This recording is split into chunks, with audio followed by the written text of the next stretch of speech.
Hope you're doing good. Micah back with another video. Back here to talk about the tips and tricks for the Samsung Galaxy Watch Ultra. Now you may wonder, how do I get the most out of my display on my Galaxy Watch Ultra?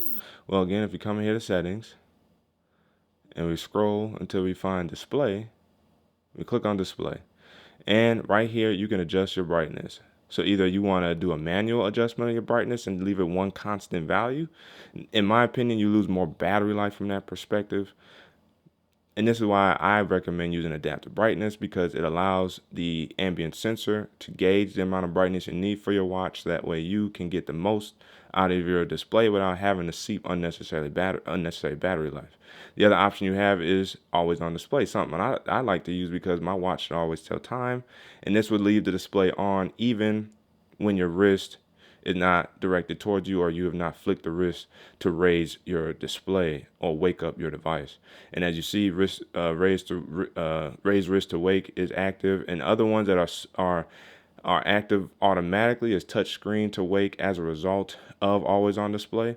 And then you also have timeout options. So show last app within 20 seconds, and your screen will time out around 30 seconds, but you can also push it to a minute if you wanted to. And of course, choose how long the screen stays on when you touch the screen or press a button.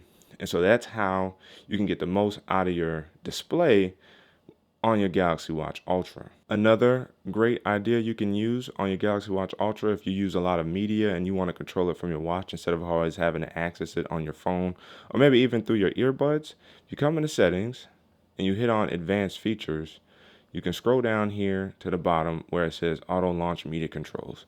And whenever you have media playing, it will automatically launch it to be face front when you activate your display. So in other words, when you raise or wake, it will now show the media controls on top. And let's say you didn't want to do that, but you did want to have an ongoing icon. You can do that here as well by showing an ongoing icon that you can click on. So while you're playing media, you just click on the media icon that will be at the bottom of the display, and then it will bring up the media controls for you.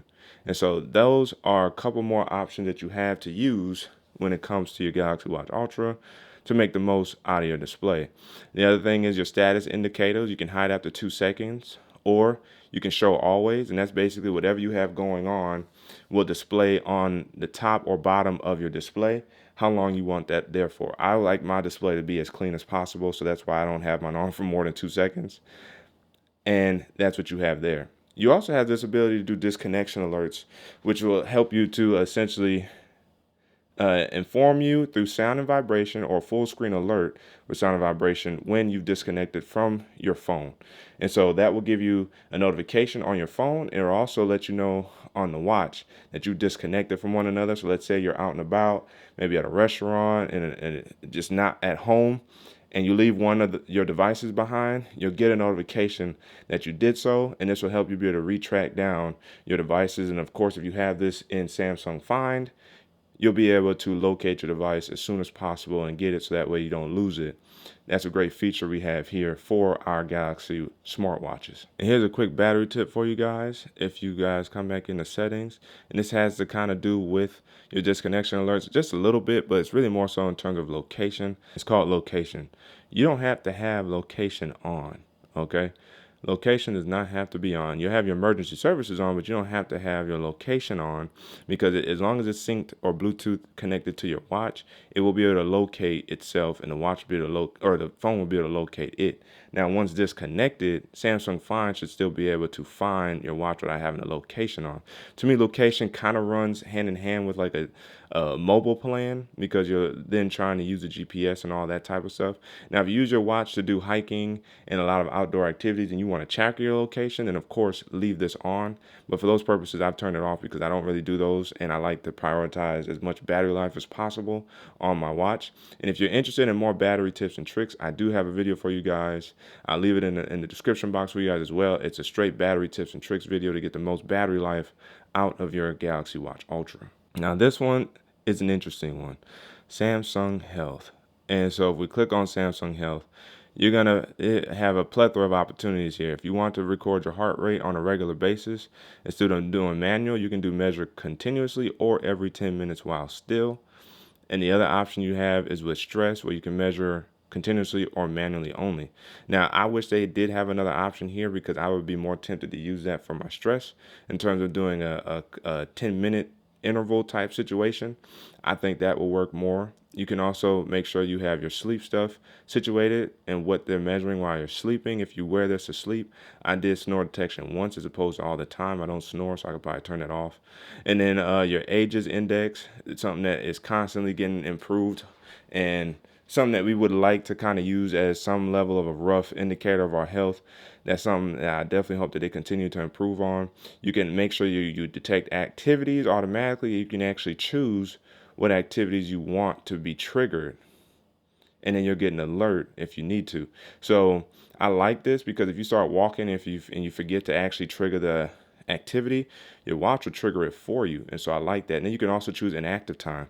So that way you don't get pinged with, you're inactive, you need to stand up. All right, good job moving around. I just do a simple 10 p.m. to 8:40 a.m. So that way my watch knows not to bother me during that times. And then, you can make visible to other devices, share data with devices and services, and your privacy. Now, what's also interesting about Samsung Health is those multi-workouts that you can do. So if I click home, you'll have a widget you can use for multi-workouts right here, right? Multi-sport workouts. The other option you have is to actually come into your exercises. And let's say you have one like I do right here. Instead of wanting to start it, maybe I wanted to change my metrics or my reps and how much I'm trying to do. Maybe I want to come here and edit this. This is one of the 99% things, or in other words, the 1% things that you have to kind of change, or it's easier to change on the phone. So if you do edit on phone, your phone's going to now want to bring it up. Uh-oh. And then upon doing that, here's where you can make those adjustments to edit your routines. And I would say it's a whole lot easier to do it on the phone, adjusting those routines and adjusting, all the cool downs, your breaks, the type of exercises you're doing. A lot easier to adjust on the phone.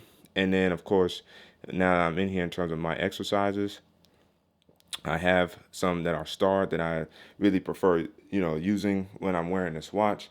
And then, of course, you have all these other exercises. And this is something that you can access via Samsung Health on the phone if you wanted to. Phone-wise, as you guys can see, it's a little difficult to find it. Now, here we go.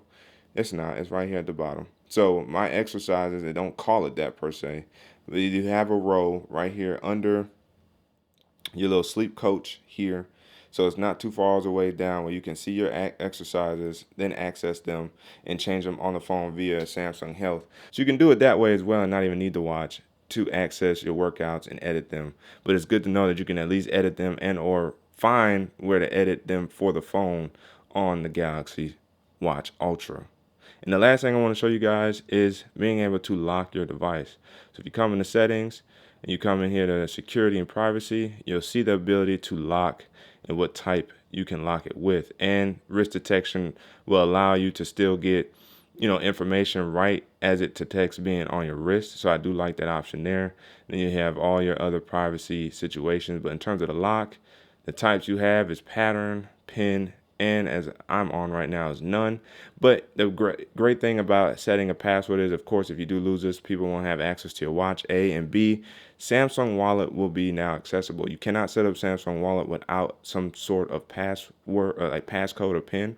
And so once you have that set up on your watch, then you can access Samsung Wallet, import your cards from your Samsung Wallet on your phone to your watch, and then now you can access Samsung Pay via the wrist as opposed to always having to whip out your watch.